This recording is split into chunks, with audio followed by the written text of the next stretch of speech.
Alright lads, welcome back to another Enlisted Premium Squad review.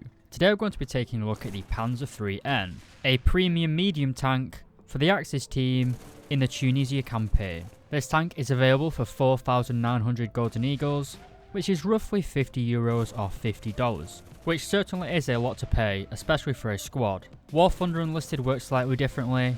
A premium vehicle in Enlisted, you can only use it to grind out that certain campaign. So this Pz.IIIN premium vehicle can only be used to grind out the Axis team on the Invasion of Tunisia campaign, which is by itself quite limiting, as this isn't one of the most popular campaigns in Enlisted. But the Pz.IIIN is still an incredibly powerful vehicle, as we'll soon see. But first, let's cover the crew, and then the tank itself. Well, to start, this tank has a crew of 5 men, all of which come level 4. This means they are well trained and have several perks available as soon as you press that buy button. These 5 perks are 45% faster gear shifting, better turret traverse in the gunner's sight, 30% faster changing positions inside the vehicle, 100% health regeneration outside of combat, which isn't really something you're going to be using that much, and finally, you can change the ammunition type without losing your reload process. This is fantastic if an enemy comes around the corner and you need to quickly switch to high explosive, or if you see a tank coming and you really need to switch to armor piercing. The ability to change the ammunition type as well as a faster turret traverse are incredibly good in Enlisted, where the maps do tend to be quite small, so you do need to rapidly react to a changing battlefield. However, if we take a look at the inventories of the crew themselves, it is quite bare bones, to be honest. We have a wall for PPK as our sidearm, as well as a combat knife, and finally a toolbox. So while this tank's main firepower is very good, if you actually manage to get killed in the tank and have to bail out of it, you aren't exactly going to be carrying your team with just a PPK. But speaking of which, the Pz.IIIN. This is basically a Panzer III chassis, as you could probably guess, fitted with a short-barreled 75mm howitzer. In real life, this was used as an infantry support weapon, basically using its high explosive shell to splash enemy infantry.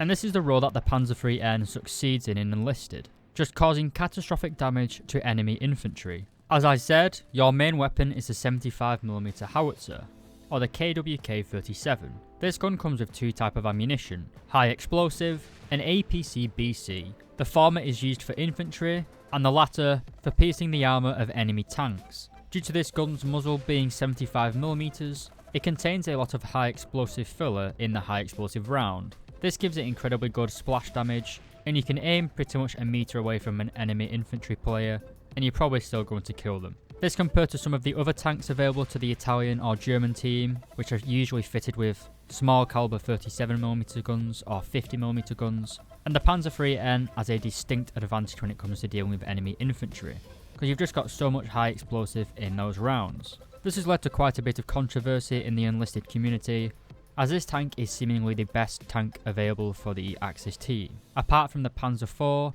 but that is only unlocked at the very end of the campaign, which the majority of players will not have, and are fairly rare to see in game. So like all games with Gaijin's name on it, you can kind of just pay to win if you buy this vehicle. But anyway, back to the tank itself. Along with the 75mm gun, we also have 2 7.92mm machine guns. One is fitted coaxially, and the other is mounted on the commander's hatch. The commander will have to pop his head out of the tank to actually fire this vehicle, but that's a positive and a negative. The tank is also fairly mobile, with an engine power of 300 horsepower. With a weight of 23 tons, it does give it a pretty decent power to weight ratio.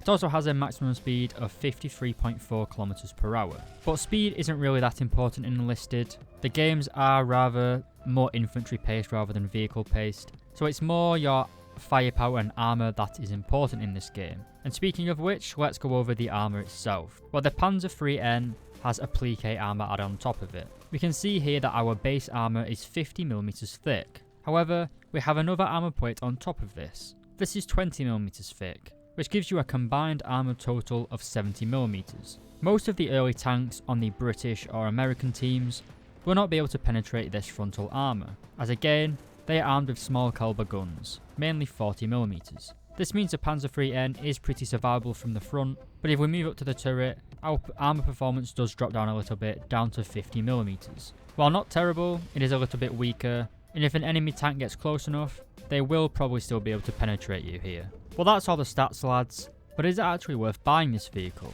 Well, if you enjoy playing the German team on the Invasion of Tunisia campaign, I'd say it's a no-brainer. While it is quite a hefty price tag, you do get a lot of bang for your buck.